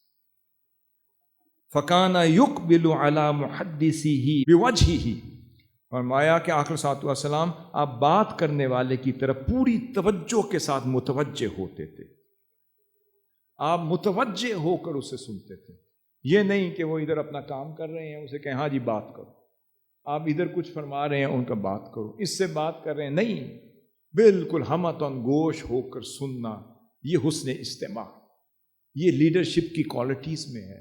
اگر آپ بیٹھیں تو آپ ایسے بیٹھیں، ہمتن گوش ہو کر بیٹھیں، پوری بات مکمل سن، اور یہ کہاں سے؟ یہ آقا صلی اللہ علیہ وسلم کی سنت سے ثابت ہو رہا ہے۔ وَيُصْغِي إِلَيْهِ بِاحْتِمَامٍ، اس کی بات غور سے سنتے تھے، وَلَا يَقْطَعُ كَلَامَهُ حَتَّى يَفْرُغَ مِنْ حَدِيثِهِ، اور اس وقت تک اس بولنے والے کی بات نہ کاٹتے تھے جب تک وہ اپنی بات مکمل نہ کر لے۔ اب میں آپ سے پوچھتا ہوں، ہم گفتگو کیسے کرتے ہیں اور ہمارا استماع کیسے ہوتا ہے؟ ہم آدھی بات کرتے ہیں پھر اپنی بات کر لیتے ہیں، وہ اپنی بات شروع کرتا ہے ہم اپنی بات شروع کر دیتے ہیں، وہ اپنی بات کرنے لگتا ہے ہم اپنی شروع کر دیتے ہیں، وہ کہتا ہے جی پہلے فیصلہ کر لیں، آپ نے کرنی ہے یا میں نے کرنی، میں نے سننا ہے یا آپ نے سننا ہے۔ میں کئی دفعہ حضور سید شیخ الاسلام ہم سے ایک تو بالمشافہ ہے، ایک جب فون پہ بات کر رہے ہوتے ہیں، کبھی کبھی اتنی خاموشی سے ہماری بات سن رہے ہوتے ہیں، اور کبھی کبھی ہمیں شائبہ ہوتا ہے شاید لائن کٹ گئی ہے، میں پوچھتا ہوں ہیلو، آپ باتیں بیٹے میں سن رہا ہوں، یعنی اتنا ہمتن گوش ہو کے سنتے ہیں۔ اور اگلا جو سننے کا کمال ہے وہ سماعت میں استحضار، استماع میں استحضار کا ہونا ضروری ہے، وہ ایک ایک لفظ آپ کا سنتے ہیں، ان کا حافظہ کیوں ایسے ہے وہ تو اللہ نے بنایا ہے، مگر استحضار کی وجہ سے ایسے ہے، کیونکہ جس مجلس میں بیٹھتے ہیں پھر ہمتن گوش ہو کے سنتے ہیں، اس لیے سنی ہوئی بات 50 سال بعد بھی نہیں بھولتے۔ یہ لیڈر کی خوبی ہوتی ہے، اپنی ملائمت کے ساتھ، اپنے فیشل ایکسپریشن کے ساتھ، پھر متوجہ ہو کر ہمتن گوش ہو کر سنے کہ اگلا سنے کہ مجھے سن رہے ہیں، اس میں خود اعتمادی پیدا ہو، یہ نہ ہو کہ وہ سنانے والا گھبرا رہا ہو، ہاتھ کانپ رہے ہوں، کہے گوبھی گوبھی ہوتی ہے بندہ بندہ ہوتا ہے۔ بولنے والے کا حوصلہ بڑھانا بھی سننے والے کا کمال ہے، سمجھ لیں، بولنے والے کا حوصلہ بڑھنا اور بڑھانا یہ سننے والے کا کمال ہے، اگر سننے والا کریم ہے تو سنانے والے کا حوصلہ بھی جمیل ہے۔ اگر آپ بیچ میں اپنا کانفیڈنس لوز کر جائیں گے تو اس کا مطلب ہے سننے والا سن نہیں رہا بلکہ سنوا رہا ہے۔ اس لیے آقا صلی اللہ علیہ وسلم کی سنت وَلَا يَقْطَعُ كَلَامَهُ حَتَّى يَفْرُغَ مِنْ حَدِيثِهِ، کسی کی بات نہیں ٹوکتے تھے۔ ہمارے ہاں کیا کہتے ہیں، اچھا بھائی آپ بیٹھو نا یار، کاکا تو بیٹھ، تو آپ کو نہیں پتا، اگر بات غلط بھی کر دی تو کیا بات ہے، اگر نادانی میں بھی کوئی بات کر دی تو کیا ہوا، اگر غلط سوال بھی کر دیا تو چہرے کے ایکسپریشن بدل کر کسی کا حوصلہ شکنی تو لیڈر کا کام نہیں، سمجھ رہے ہیں؟ اس لیے کل کو ہمارے اسٹوڈنٹس آئیں، اساتذہ سے بات کریں تو ان کی حوصلہ افزائی ہونی چاہیے، کیونکہ کل آپ نے بھی اساتذہ بننا ہے، کل آپ نے بھی مسند پہ بیٹھنا ہے، کل آپ کے پاس بھی مسئلہ لے کے اسٹوڈنٹس نے آنا ہے، جتنا حوصلہ یہاں سے ملے گا اتنا حوصلہ آگے بھی دینا ہوگا۔ بخاری شریف کی حدیث ہے، صحابہ کرام بیان کرتے ہیں، ہم جب گفتگو کرتے، جب آقا صلی اللہ علیہ وسلم کلام فرماتے تو حسن استماع کا ہمارا یہ عالم تھا کہ ہم ہمتن گوش ہو کے آقا صلی اللہ علیہ وسلم کا کلام اور گفتگو فرمانا سن رہے ہوتے تھے، اور ایسا لگتا تھا جیسے ہمارے سروں پر پرندے بیٹھے ہوئے ہیں اور ہم بول پڑے تو وہ اڑ جائیں گے، اور پھر جب آقا صلی اللہ علیہ وسلم گفتگو فرما لیتے تو پھر مجلس میں سے کسی کو اجازت دیتے، آپ کی اجازت سے وہ گفتگو کرتا، اور ہم سب ہمتن گوش ہو کر اسے سنتے، اس وقت تک سنتے جب تک وہ اپنی گفتگو اپنی مرضی سے ختم نہ کر دے۔ یہ تھا آقا صلی اللہ علیہ وسلم کی مجلس مبارک میں حسن استماع کا اہتمام۔ اس کے بعد ایک راوی بیان کرتے ہیں ان اچبان بن مالک رضی اللہ تعالیٰ عنہ انہو شکا الی النبی صلی اللہ علیہ وسلم، فرمایا کہ ایک روز آقا صلی اللہ علیہ وسلم سے میری ملاقات ہوئی اور میں نے ایک شکایت پیش کی. میں نے عرض کیا ما یلقا من صعوبۃ الوصول الی المسجد، جو مسجد میں پہنچتے وقت جو اس کو دشواری ہوتی ہے. کہا کہ جی مجھے موقع مل گیا، میں آقا صلی اللہ علیہ وسلم کے ساتھ تھا، میں نے اپنی دشواری کا اظہار کیا اور آقا صلی اللہ علیہ وسلم نے ہمہ گوش ہو کر میری پوری مشکل کو سنا. سن کر فاستمع النبی الی صلی اللہ علیہ وسلم، آقا صلی اللہ علیہ وسلم نے اس کی بات بڑے غور سے ہمہ گوش ہو کے سنی.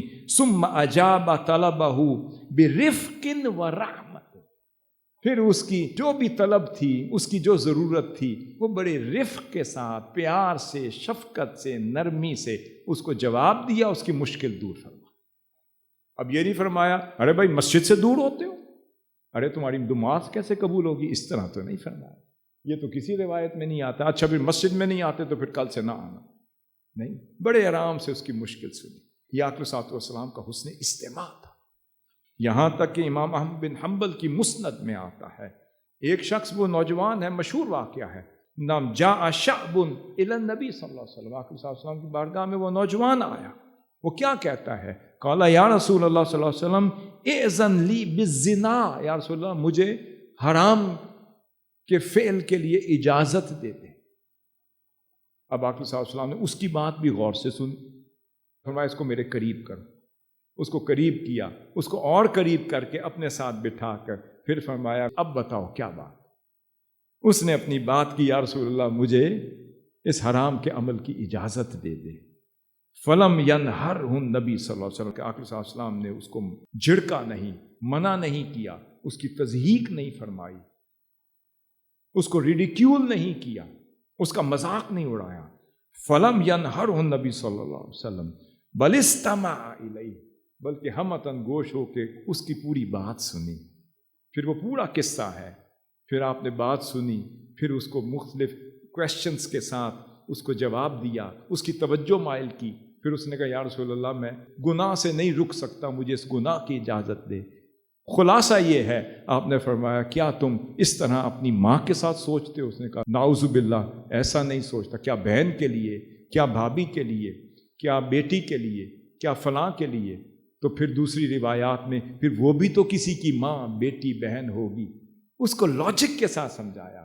پھر اینڈ پہ کیا آیا؟ ثم حاورہ بالحکمہ، حکمت کے ساتھ اس کے ساتھ محاورہ کیا، اس کی پوری بات سن کر پھر اس کو سمجھایا. والموعظۃ الحسنہ، اور پھر اچھی طریقے سے، اچھی نصیحت سے بات فرمائی. پھر فرمایا حتی اقتنع الشعب وتاب الی اللہ، جہاں تک کہ اسے بات سمجھ آ گئی، مقتنع ہو گیا، اس پہ راضی ہو گیا، اس نے توبہ کر لی، اور کہتا ہے اس کے بعد میں نے کسی بھی غیر محرم کو نگاہ اٹھا کے نہیں دی. اب یہ کمال کس چیز کا ہے؟ حسن استماع کا. Good listeners are good leaders. اب آگے چلیں تو پھر اسی طریقے سے سیدنا انس بن مالک رضی اللہ تعالیٰ فرماتے ہیں، ایک شخص آقا صلی اللہ علیہ وسلم کی بارگاہ میں آیا، اقامت ہو چکی ہوئی تھی، ابھی نماز شروع ہونے والی تھی. فرماتے ہیں ان رجلا اتى النبی صلی اللہ علیہ وسلم فذکر حاجتا وفقرا فاقیمت الصلاۃ. اس نے اپنے فقر کی، اپنی حاجت کی بات کی، اپنی ضرورت کی بات کی، اپنی طلب کی بات کی. آقا صلی اللہ علیہ وسلم نے اسے جھڑکا نہیں، فرمایا ارے نادان، بھئی نماز کھڑی ہونے والی ہے، بعد میں بات کر لو. نہیں، اس کی بات وہیں کھڑے ہو کر بڑے اہتمام سے، تحمل سے، برداشت سے، پیار سے سنی. شارع بھی آپ ہیں، شریعت دینے والے بھی آپ ہیں. یہاں پہ کس کی کیا مجال کہ کون فتویٰ لگا سکے. آقا صلی اللہ علیہ وسلم نے فرما دیا کسی کی پریشانی کو اس دوران اگر دور کر دو، یہ بھی میری سنت. فرمایا فاقیمت الصلاۃ، پھر بعد میں نماز قائم کی گئی. تعلق به الرجل فقام معه حتى قضى حاجته، پھر کھڑے ہو گئے، اس کی بات سنی، اس کی حاجت روائی فرمائی، اور پھر مصلی پہ کھڑے ہو کر جماعت فرمائی. اب حسن استماع سے قیادت کیا دیتی ہے؟ حسن استماع سے لیڈرشپ کے حوالے سے کیا جوہر ملتا ہے، کیا خوبی ہے، کیا اس سے وہ ایٹریبیوٹ پیدا ہوتا ہے؟ لسننگ سے کیا ہوتا ہے؟ اللہ رب العزت نے ایک میکنزم پیدا کر دیا. فرمایا ان السمع والبصر والفؤاد کل اولئک کان عنہ مسئولا. تو اللہ رب العزت نے فرمایا ان السمع، تو آپ کی تخلیق میں سب سے پہلی چیز کس کو پیدا کیا؟ خود بتائیں، سماعت کو۔ ماں کے پیٹ میں 9 مہینے بچہ سب سے پہلے کیا کرتا ہے؟ سنتا ہے۔ اس لیے بچہ ویسے بنتا ہے جو 9 مہینے جو ماں اسے سناتی ہے بچے کی سماعتیں بھی اسی کی عادی ہو جاتی۔ اس لیے ان السمع والبصر والفؤاد، اس کے بعد نگاہ ہے، اس کے بعد ویژن ہے، اس کے بعد آپ کی انڈرسٹینڈنگ ہے، اس کے بعد فؤاد ہے، آپ کی عقل ہے، آپ کی خرد ہے، آپ کی سمجھ بوجھ ہے، آپ کی کانسیپچولائزیشن ہے، مگر اس کی بنیاد سماعت ہے۔ جب بچہ جو سب سے پہلا عمل کرتا ہے وہ سنتا ہے۔ فرمایا اگر بچے کی سرشت میں، جبلت میں، اس کی تخلیق میں پہلا عنصر سماعت کا رکھا ہے تو اصل لیڈر کا پہلا عنصر بھی سماعت ہونا چاہیے۔ سمجھ گئے؟ اس سے کیا ملتا ہے؟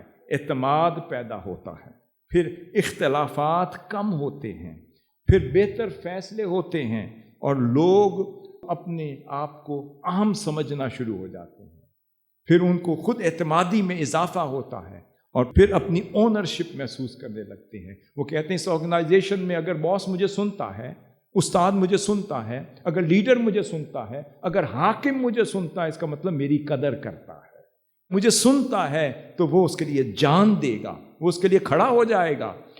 اسی طرح ہے، اگر آپ کو سننا شروع ہو جائیں تو پھر آپ لائک ہوں گے یا نہیں؟ آپ کو بھی سننا چاہیے۔ آپ لوگ استاد کو نہیں سنتے، آپ کہتے ہیں وہ ہمیں نہیں سنتے، آپ اپنے سینئرز کو نہیں سنتے۔ تو بات یہ ہے کہ یہ ریسیپروکل سسٹم ہے، یہ نہیں ہے کہ جی مجھے ہی سنا جائے، نہیں، بہت زیادہ بولنے والا بھی صاحب فہم نہیں ہوتا۔ سنا کریں، آپ بھی سنا کریں، سننے کی ہیبٹ کو ڈیولپ کریں۔ جتنا کلاس میں سنیں گے اتنا سبق سمجھ آئے گا۔ ہمارے ہاں ایک اور ایٹیٹیوڈ ہوتا ہے، ہمارے ہاں ہم کلاس میں آتے سوال کرنے کے لیے، یہ بھی ایک ہیبٹ بتا رہا ہوں۔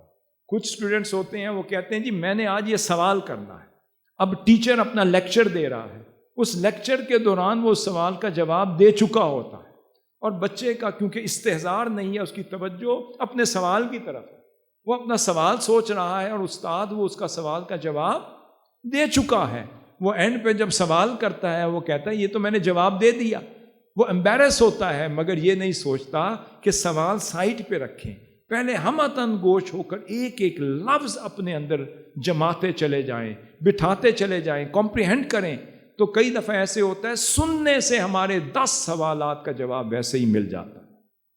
ہمارے معاشرے کا سب سے بڑا المیہ یہ ہے، جب ہم سنتے نہیں ہمارے مسائل حل ہوتے نہیں، اور جب کوئی سمجھدار آتا ہے کہتے ہیں یہ تو مسئلہ ہی نہیں ہے، اگر سن لیتے تو حل ہو جاتا۔ نہ سننے کی وجہ سے ہمارے مسائل کبھی حل نہیں ہوئی۔ آرگنائزیشن ہے، ویمن لیگ ہے، MSM ہے، یوتھ لیگ ہے، ادارہ ہے، تنظیمات کے مسائل ہیں، آپ لوگ باہر جائیں گے، اسکالر ہیں، وہاں آدھا مسئلہ نہ سننے کی وجہ سے، درست ہے؟ آدھے مسائل نہ سننے کی وجہ سے۔ بس اس پہ ہم ختم کریں گے۔ آج سے یہ عہد کریں، اس نشست کا سبق یہ ہے کہ سننے والے بن جائیں۔ سن نہیں ہونا، سننا ہے، ٹھیک ہے؟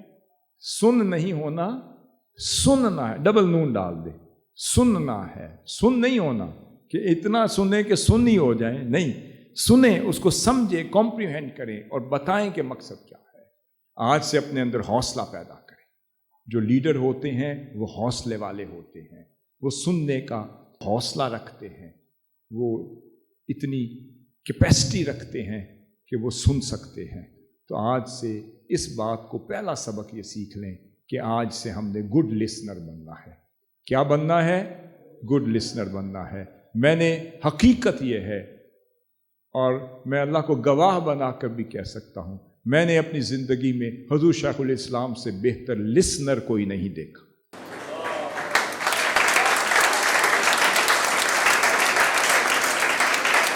باقی بھی خصلتیں آئیں گی، میں انشاءاللہ ساتھ ساتھ کوریلیٹ کروں گا۔ میں نے اپنی زندگی میں حضور سیدی شیخ الاسلام سے بہتر لسنر کوئی نہیں دیکھا۔ میں نے بڑے بڑے مشائخ، بڑے بڑے اساتذہ، کیا شرق، کیا غرب، کیا ایسٹ، کیا ویسٹ، کیا عرب، کیا عجم، میں نے بہت سنے، بہت دیکھے، بہت کی بارگاہ میں گیا، صحبتوں میں بیٹھا، سب اپنے مقام پر ہیں، سب کا عالی مقام ہے، مگر جو لسنر میں نے دیکھا ہے تو حضور شیخ الاسلام سے بہتر کسی کو نہیں. اس لیے ان کی لیڈرشپ جیسی آج کے دور میں کسی کی لیڈرشپ کیوں نہیں، ان جیسا لیڈر دوسرا کیوں نہیں پیدا ہوا؟ کیونکہ ان جیسا لسنر اس زمانے میں پیدا کرنا مشکل ہے. اس لیے آج اگر اپنے قائد سے، اس قیادت سے کچھ سیکھنا ہے تو آج یہ عہد کریں کہ ہمیں گڈ لسنر بننا ہے. کیا؟ گڈ لسنر بننا ہے.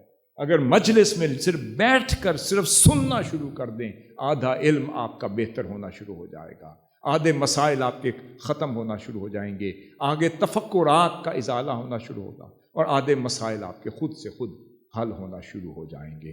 اللہ رب العزت نے ہمیں توفیق دے کہ جو کچھ اس نشست میں ہم نے پڑھا ہے، سنا ہے، عرض کیا ہے، اس پہ عمل پیرا ہونے کی اور اسے اپنی زندگیوں میں جاگزین کرنے کی توفیق عطا فرمائے. وما علیہ الا البلاغ المبین. والسلام علیکم ورحمۃ اللہ وبرکاتہ.